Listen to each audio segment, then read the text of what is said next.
Many of us across this House were rightly up in arms at the crass remarks made about travellers by one of the recent presidential candidates.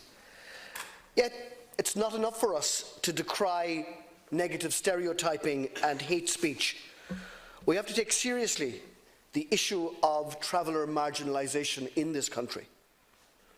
The National Traveller and Roma Inclusion Strategy reports that unemployment among travellers is 80%, a staggering 4 in 5.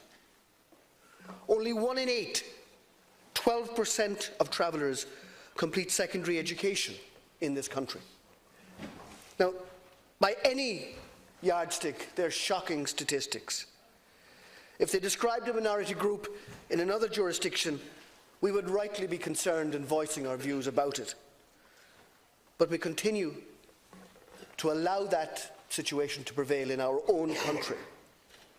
I'm not persuaded by any arguments that this is an issue that welfare pays more for travellers than others, or because they have large families, there's a disincentive to work. Other large families enter paid employment, and welfare supports are designed to support families in work. There are other issues behind these statistics, including the issue of discrimination, but perhaps also a lack of clear vision and determination for the role of travellers in our economy and in our society. There is a decline of work across the board for people without formal qualifications, without formal skills, not just travellers. Yet formal education doesn't work for everybody. We need robust alternatives, like apprenticeship for people who drop out of secondary level school. Secondary school is mandatory up to the age of 16, or until one attempt at least at the junior cycle exam. Should that opt-out be removed, Taoiseach, and just the age limit apply so that everybody is required to stay in education until they're 16? Will the government consider whether specific apprenticeship schemes for traveller young people should be instituted, resourced and put in place across the country?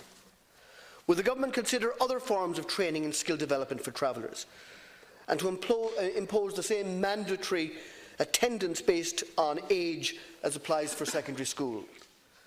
But all the training in the world won't make a difference if there aren't jobs and businesses open and available and willing to employ travellers. So I want to ask the Taoiseach, what is the government's vision of the role of travellers in our society? I mean, we had much hoopla here about ethnicity last year, and a very important milestone issue, but it has to have real meaning. And what specific, robust measures will be taken to change these disastrous and unacceptable statistics about employment and education for travellers? First of all, Deputy, thank you for asking this question. It's a sensitive but a really important issue that this House needs to continue to give leadership on. People will remember former Taoiseach Enda Kenny when he made a statement announcing the recognition of travellers in Ireland as an ethnic group in March 2017. Since this statement, the Government has published the National Traveller and Roma Inclusion Strategy 2017 to 2021. This strategy contains 149 actions grouped under 10 themes, including cultural identity, education, health, anti-discrimination and equality. A celebration event to mark the first anniversary of the formal recognition of traveller ethnicity by the Taoiseach in Dáil Éireann took place in the Royal Hospital Kilmainham in March of this year. The event was primarily targeted at members of the traveller community and the relevant NGOs, state agencies and government departments that work on traveller issues. It was, however, fully inclusive and open to any member of the public who wished to attend. Can I say, Deputy, that we are looking to build on what we have tried to achieve to date in terms of laying a foundation for changing the conversation between the travelling community and the settled community. One that really didn't have, and in some cases still doesn't have, enough trust, where there is, if we're honest, underlying prejudice and underlying fear driving that prejudice amongst many in the settled community. And the only way that we address that over time is through responsible politics that actually recognises that as a minority ethnic group in Ireland, travellers for many, many years have been marginalised. And as a result of that, their educational needs have not been met, their healthcare needs in many cases have not been met, their housing needs in many cases have not been met, and that has resulted in a build-up of trust and tension between both communities. And there are lots and lots of anecdotal examples of that right now, whereby settled communities are fearful of integration, are fearful of facilitating housing solutions, and of course local authorities as a result have been unable to deliver the kind of supports that are needed. But we cannot allow that fear and that prejudice to dominate how this issue is dealt with in the future in terms of policy development and investment. Quite the opposite, in fact. And so what this government wants to do is to be more generous, to reach out more comprehensively, to invest more and insist that at both national and at local level, the resources that are being made available are actually spent in a way that get real outcomes. And we would certainly be more than open to any new suggestions, whether that's around apprenticeships or getting buy-in from employers, or any other elements of society that can be helpful in what needs to be a transition over time that changes the narrative and the relationship between travellers and the communities in many ways that have all sorts of hang-ups and fears in relation to them. I do want to say one thing. I want to pay tribute to Minister David Stanton on this issue. He personally has shown remarkable leadership and has put a huge amount of time into an area that from a policy perspective is challenging but hugely important, and I know that he'll continue to give leadership in that area. For actually thanking you for inviting travellers and representative groups into the Oireachtas last night.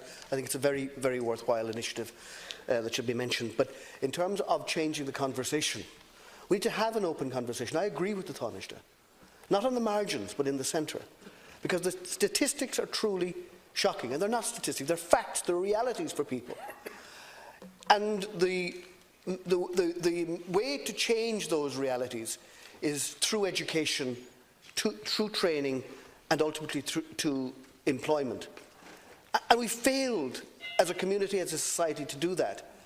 So let's see collectively, not simply voice our horror at some of the comments made by people on the margins, but actually find a solution to ensure that true citizenship for all our citizens can be vindicated in this republic.